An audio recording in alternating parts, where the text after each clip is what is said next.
नमस्कार। क्षेत्र और देश की ताज़ा हलचल के बीच द डीप डाइव में आपका स्वागत है। आज हम एक अदृश्य जंग की कहानी में उतरेंगे। ये वो जंग है जो तारों और सर्वरों पर लड़ी जाती है, जहां डेटा ही हथियार है और एक क्लिक से देशों की सुरक्षा दांव पर लग सकती है। यह प्रस्तुति प्रोवेव एआई द्वारा प्रायोजित है और आज का हमारा जो विश्लेषण है वो स्टाइलो न्यूज़, जो कि एक एआई संचालित समाचार एप्लीकेशन है, उसके सौजन्य से है। हम पिछले 2 हफ्तों की वैश्विक साइबर सुरक्षा की दुनिया की गहराई से पड़ताल करेंगे। जी, ये एक तरफ हैं हैकर्स जो एआई और पुरानी भूली बिसरी कमजोरियों दोनों को हथियार बना रहे हैं, और दूसरी तरफ हैं देश जो इस डिजिटल शतरंज में अपने बचाव के नए नए तरीके खोज रहे हैं। बिल्कुल। तो चलिए इस खेल के पहले और सबसे सक्रिय मोर्चे यूक्रेन से शुरू करते हैं। यूक्रेन में जो हो रहा है वो इस नई लड़ाई का सबसे साफ उदाहरण है। जमीन पर तो युद्ध चल ही रहा है, लेकिन साइबर स्पेस में एक समानांतर मोर्चा खुला हुआ है। रूस समर्थक हैकर समूह, खास तौर पर किलनेट और बेरेजिनी, बहुत आक्रामक तरीके से हमले कर रहे हैं। उन्होंने यूक्रेन की सबसे बड़ी रक्षा कंपनियों में से एक मोटरसिच और 6 बड़ी बीमा कंपनियों के डेटाबेस में घुसपैठ की है। और ये सिर्फ किसी कंपनी के सिस्टम को ठप करने जैसा तो नहीं होगा। जब इस तरह के डेटाबेस से जानकारी बाहर आती है तो उसका असर तो कहीं ज्यादा गहरा होता है। किस तरह की जानकारी लीक हुई है? बहुत ही संवेदनशील जानकारी, कंपनी मैनेजमेंट के डिटेल्स, प्रोडक्शन के शेड्यूल और सबसे ज्यादा चिंता की बात, सैन्य कर्मियों की व्यक्तिगत जानकारी। अच्छा। इसमें एक यूक्रेनी ड्रोन यूनिट का कमांडर रॉबर्ट ब्रोवडी का पर्सनल डेटा भी शामिल है। ये तो सीधे सीधे एक मनोवैज्ञानिक युद्ध का रूप लगता है। किसी ड्रोन कमांडर की निजी जानकारी लीक करने का मकसद साफ है, उसके और उसकी यूनिट के मन में डर और अनिश्चितता पैदा करना। आपने बिल्कुल सही समझा। ये सिर्फ डेटा की चोरी नहीं, ये मोरल पर हमला है। जी, यही आज के साइबर युद्ध की हकीकत है। इसका मकसद सिर्फ सिस्टम बंद करना नहीं, बल्कि इंसानों का मनोबल तोड़ना भी है। ये यूक्रेन की डिफेंस कैपेबिलिटी और इंटेलिजेंस नेटवर्क दोनों को अंदर से कमजोर करने की एक सोची समझी रणनीति है। तो जाहिर है यूक्रेन चुप नहीं बैठा होगा। इन हमलों के जवाब में वो क्या कदम उठा रहा है? यूक्रेन इसका जवाब 2 स्तरों पर दे रहा है। पहला, उन्होंने अपनी सेना में एक बिल्कुल नई शाखा बनाने के लिए कानून पास किया है, साइबर सेना या साइबर फोर्सेस। साइबर फोर्सेस, ये एक बहुत बड़ा कदम है। हाँ, इसका मतलब है कि अब साइबर युद्ध को भी सेना के बाकी अंगों, थल सेना, वायुसेना जितनी ही अहमियत दी जाएगी। ये फोर्स सिर्फ बचाव ही नहीं करेगी, बल्कि जरूरत पड़ने पर आक्रामक साइबर ऑपरेशंस भी चलाएगी। और दूसरा स्तर होगा अंतर्राष्ट्रीय सहयोग, क्योंकि अकेले लड़ना तो मुश्किल है। हाँ, और यहाँ यूक्रेन को काफी मदद मिल रही है।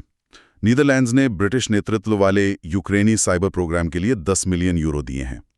इसके अलावा तेलिन मैकेनिज्म नाम की एक और बड़ी पहल है, जिसने यूक्रेन की सिविलियन साइबर सिक्योरिटी को मजबूत करने के लिए लगभग 61 मिलियन यूरो का फंड दिया है। ये दिखाता है कि पश्चिमी देश समझ रहे हैं कि यूक्रेन की डिजिटल सुरक्षा पूरे यूरोप की सुरक्षा से जुड़ी हुई है।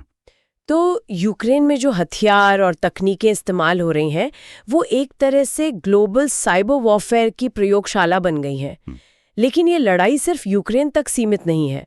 पिछले 2 हफ्तों की घटनाओं को देखें तो लगता है कि यही हथियार अब पूरी दुनिया में इस्तेमाल हो रहे हैं। ये एक बहुत ही चिंताजनक ट्रेंड है, और इसमें सबसे आगे है आर्टिफिशियल इंटेलिजेंस यानी एआई का इस्तेमाल। अमेरिका की एक बड़ी एआई फर्म है एंथ्रोपिक। उन्होंने खुलासा किया कि चीन से जुड़े एक हैकर ग्रुप ने उनके एआई मॉडल क्लॉड का इस्तेमाल किया। एआई मॉडल का इस्तेमाल?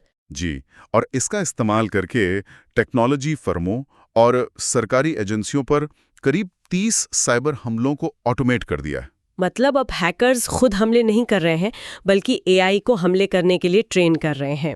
और जाहिर है चीन ने इन आरोपों को खारिज कर दिया होगा। बिल्कुल, चीन के अधिकारियों ने इसे सिरे से नकार दिया है, लेकिन ये घटना एआई के दोहरे इस्तेमाल को बहुत साफ तौर पर दिखाती है। सही बात है। एक तरफ हम एआई का इस्तेमाल अपनी सुरक्षा बढ़ाने के लिए कर रहे हैं, और दूसरी तरफ हैकर्स उसी एआई को हथियार बना रहे हैं।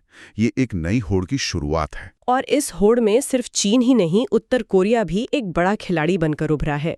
उनका तरीका तो और भी अलग है। हाँ, उत्तर कोरिया से जुड़े हैकरों ने दक्षिण कोरिया में एक बहुत ही अनोखा हमला किया। उन्होंने असंतुष्टों और मानवाधिकार कार्यकर्ताओं के एंड्रॉयड फोन और कंप्यूटर को दूर से कंट्रोल किया। लेकिन उन्होंने डेटा चुराया नहीं, बल्कि उसे डिलीट कर दिया। डिलीट कर दिया? जी, तस्वीरें, दस्तावेज, सब कुछ। ये डेटा चोरी से एक कदम आगे बढ़कर डेटा को नष्ट करने का मामला है। इसका मकसद सिर्फ जानकारी हासिल करना नहीं, बल्कि किसी की पहचान और उसके काम के सबूत को ही मिटा देना है। ये वाकई डरावना है। और एक तरफ एआई जैसे नए हथियार हैं, तो वहीं दूसरी तरफ हैकर्स पुरानी भूली बिसरी कमजोरियों का भी फायदा उठा रहे हैं। ये एक बहुत जरूरी पॉइंट है। हमारे स्रोत बताते हैं कि 2017 की माइक्रोसॉफ्ट विंडोज की कुछ पुरानी कमजोरियों का आज भी हैकर्स फायदा उठा रहे हैं। अच्छा। और यूरोप में हमले कर रहे हैं। ये हमें याद दिलाता है कि साइबर सुरक्षा की दुनिया में अगर आप अपने सिस्टम को अपडेट नहीं रखते, तो आप सालों पुराने हमलों के लिए भी एक आसान शिकार बन सकते हैं। और इसका असर सिर्फ सरकारों या सेना पर नहीं, बल्कि आम लोगों और अर्थव्यवस्था पर भी पड़ रहा होगा। वित्तीय क्षेत्र तो हमेशा से ही निशाने पर रहा है।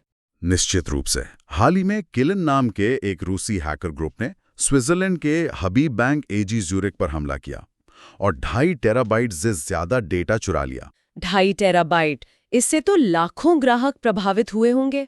जी, लाखों। और एक और चौंकाने वाला आंकड़ा है स्मार्ट ऑफिस गैजेट्स, मतलब हमारे ऑफिस के प्रिंटर, स्मार्ट कॉफी मशीन या कैमरों के जरिए होने वाले हमलों में 124% की बढ़ोतरी हुई है। 124%? हाँ, ये वो डिवाइस हैं जिनके बारे में हम ज्यादा सोचते नहीं, लेकिन ये हैकर्स के लिए नए दरवाजे खोल रहे हैं। तो एक तरफ चीन और उत्तर कोरिया जैसे देश हमले तेज कर रहे हैं, वहीं दूसरी तरफ आईओटी डिवाइसेस जैसे नए मोर्चे खुल रहे हैं। जाहिर है दुनिया चुपचाप तो नहीं बैठ सकती। तो सवाल यह है कि इन चौतरफा हमलों का जवाब कैसे दिया जा रहा है। जर्मनी से शुरू करते हैं, जहां नुकसान शायद सबसे ज्यादा हुआ है। जर्मनी इस वक्त बहुत दबाव में है। उन्हें 200 बिलियन यूरो से ज्यादा का रिकॉर्ड नुकसान हुआ है और उनके पास साइबर सुरक्षा एक्सपर्ट्स की भारी कमी है। इसके जवाब में वो एक बहुत बड़ा नीतिगत बदलाव कर रहे हैं। वो एक्टिव साइबर काउंटर मेजर, यानी सक्रिय साइबर जवाबी कार्रवाई के लिए कानूनी ढांचा बना रहे हैं। एक्टिव काउंटर मेजर, ये सुनने में तो काफी आक्रामक लगता है। इसका मतलब क्या है?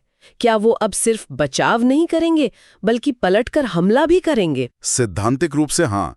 इसका मतलब है कि अगर उन पर हमला होता है तो वो सिर्फ अपने सिस्टम को बचाने तक सीमित नहीं रहेंगे, बल्कि जवाबी कार्रवाई करके हमलावर के इंफ्रास्ट्रक्चर को नुकसान पहुंचाने की क्षमता भी रखेंगे। लेकिन इसमें खतरा भी है, जैसा कि कई एक्सपर्ट्स मानते हैं कि इससे एक न खत्म होने वाला अटैक काउंटर अटैक का चक्र शुरू हो सकता है, जो हालात को और बिगाड़ दे। और जर्मनी ने यूरोपियन यूनियन के एक नए कानून को भी अपनाया है। हाँ, उन्होंने EU के NIS2 निर्देश को लागू किया है, जो कि यूरोप का एक बहुत सख्त नया साइबर सुरक्षा कानून है। ये कानून उन्हें चीन जैसे देशों से आने वाले हार्डवेयर या सॉफ्टवेयर पर बैन लगाने का अधिकार भी देता है, अगर उससे राष्ट्रीय सुरक्षा को खतरा हो। तो जर्मनी एक तरह से आक्रामक रुख अपना रहा है। वहीं दूसरी तरफ दक्षिण कोरिया है, जिसने हमलों की भारी संख्या के बावजूद एक मजबूत दीवार खड़ी कर रखी है। जी, दक्षिण कोरिया का मॉडल वाकई काबिले तारीफ है। उन्होंने पिछले कुछ समय में लगभग 80 लाख साइबर हमलों का सामना किया। 80 लाख? जी, लेकिन उनके मुताबिक एक भी हमला सफल नहीं हुआ। 0 सफल घुसपैठ। वाह! ये उनकी मजबूत तैयारी को दिखाता है। जी। और वो भविष्य के लिए भी निवेश कर रहे हैं। 2030 तक सियोल में एक बहुत बड़ा ICT सिक्योरिटी क्लस्टर बनाने की योजना है। लेकिन हर देश इतना तैयार नहीं है, खासकर जब हमले का मकसद कुछ और हो, जैसे डेनमार्क में जो हुआ। डेनमार्क का मामला अलग है। वहां स्थानीय चुनावों से ठीक पहले नो नेम 057 नाम के एक रूस समर्थक ग्रुप ने कई नगरपालिका वेबसाइटों पर DDoS हमले किए। DDoS हमले मतलब वेबसाइट को ठप कर देना? हाँ, बिल्कुल। ये किसी वेबसाइट पर एक साथ इतना नकली ट्रैफिक भेज देना है कि वो जाम होकर बैठ जाए। यहाँ मकसद डेटा चुराना नहीं था, बल्कि लोकतांत्रिक प्रक्रिया में बाधा डालना और अविश्वास का माहौल बनाना था। तो कुछ देश आक्रामक हो रहे हैं, कुछ अपनी दीवारें मजबूत कर रहे हैं और कुछ देश सहयोग का रास्ता अपना रहे हैं। लिथुआनिया इसका एक अच्छा उदाहरण है। बिल्कुल। साइबर खतरों से कोई भी देश अकेले नहीं निपट सकता। इसी को समझते हुए लिथुआनिया नाटो और अपने यूरोपीय सहयोगियों के साथ मिलकर गिनतरी ने मिगला 2025 नाम का एक बड़ा अंतर्राष्ट्रीय साइबर डिफेंस अभ्यास कर रहा है। और इसका फोकस सामूहिक रक्षा पर है? जी, यानी अगर एक सहयोगी पर हमला होता है तो सब मिलकर उसका जवाब कैसे देंगे। और इस वैश्विक तस्वीर में भारत और यूके भी अपनी अपनी चालें चल रहे हैं। हाँ, भारत में CERT-In, जो साइबर सुरक्षा की नोडल एजेंसी है, अपनी क्षमताओं को बढ़ाने के लिए एक निजी फर्म की मदद ले रही है। साथ ही दिल्ली हवाई अड्डे पर हाल ही में जो एयर ट्रैफिक कंट्रोल में गड़बड़ी हुई थी, उसमें GPS स्पूफिंग का शक है, जिसकी जांच चल रही है। GPS स्पूफिंग मतलब सैटेलाइट सिग्नल में हेरफेर करना? जी, किसी डिवाइस को उसकी असली लोकेशन की जगह गलत लोकेशन दिखाना, जो कि एविएशन जैसी इंडस्ट्री के लिए बहुत खतरनाक हो सकता है। और यूके में एक नया कानून लाया जा रहा है। यूनाइटेड किंगडम ने साइबर सुरक्षा और लचीलापन विधेयक पेश किया है। ये कानून आईटी सर्विस प्रोवाइडर्स और डेटा सेंटर्स पर नकेल कसेगा। उनके लिए ये अनिवार्य हो जाएगा कि वे किसी भी सुरक्षा घटना की जानकारी सरकार को दें। ये जवाबदेही तय करने की दिशा में एक बड़ा कदम है। अच्छा, क्योंकि अब तक कई कंपनियां अपनी प्रतिष्ठा बचाने के लिए ऐसे हमलों को छिपा लेती थीं। बिल्कुल। तो इन सभी घटनाओं को एक साथ देखें, यूक्रेन में मनोवैज्ञानिक युद्ध, एआई पावर्ड हमले और दुनिया भर के देशों की अलग अलग जवाबी रणनीतियां, तो ये साफ है कि साइबर सुरक्षा का मैदान बहुत तेजी से बदल रहा है। इसे ध्यान में रखते हुए आने वाले कुछ महीनों में किन खास बातों पर नजर रखनी चाहिए? मेरे हिसाब से 4 मुख्य चीजें देखने वाली होंगी। सबसे पहली और सबसे जरूरी, एआई की भूमिका। हम देखेंगे कि हमलों को और ज्यादा सोफिस्टिकेटेड और ऑटोमेटेड बनाने के लिए एआई का इस्तेमाल बढ़ेगा। और इसके जवाब में सुरक्षा एजेंसियां भी एआई आधारित डिफेंस सिस्टम बनाएंगी। मतलब एक तरह की एआई बनाम एआई की रेस होगी। हाँ, बिल्कुल यही। और दूसरा शायद सरकारों का रेगुलेशन होगा। निश्चित रूप से जर्मनी का NIS 2 कानून और यूके का नया बिल कैसे लागू होते हैं, ये देखना बहुत महत्वपूर्ण होगा। इससे ये पता चलेगा कि सरकारें प्राइवेट सेक्टर को राष्ट्रीय सुरक्षा के लिए कितना जवाबदेह बनाने को तैयार हैं। अंतर्राष्ट्रीय सहयोग की दिशा में क्या उम्मीद की जा सकती है? लिथुआनिया का सैन्य अभ्यास और टेलिन मैकेनिज्म जैसी पहल ये दिखाती हैं कि सहयोग बढ़ेगा। देश ये समझ रहे हैं कि साइबर स्पेस में कोई सीमा नहीं होती। एक देश पर हुआ हमला आसानी से दूसरे देशों तक फैल सकता है, इसलिए मिलकर काम करना ही एकमात्र रास्ता है। और आखिर में चुनावों पर खतरा। ये शायद सबसे गंभीर मुद्दा है, जो सीधे सीधे लोकतंत्र को प्रभावित करता है। डेनमार्क में जो हुआ वो एक चेतावनी है। जैसे जैसे दुनिया के कई देशों में चुनाव नजदीक आएंगे, लोकतांत्रिक प्रक्रियाओं में बाधा डालने और गलत सूचना फैलाने के लिए साइबर हमलों का इस्तेमाल बढ़ सकता है। ये एक ऐसा खतरा है जिसके लिए हर देश को तैयार रहना होगा। आज की ये गहन जानकारी स्टाइलो न्यूज द्वारा संभव हुई है। स्टाइलो न्यूज एक मोबाइल और कंप्यूटर एप्लीकेशन है जिसे अनुभवी खुफिया प्रोफेशनल्स द्वारा बनाया गया है।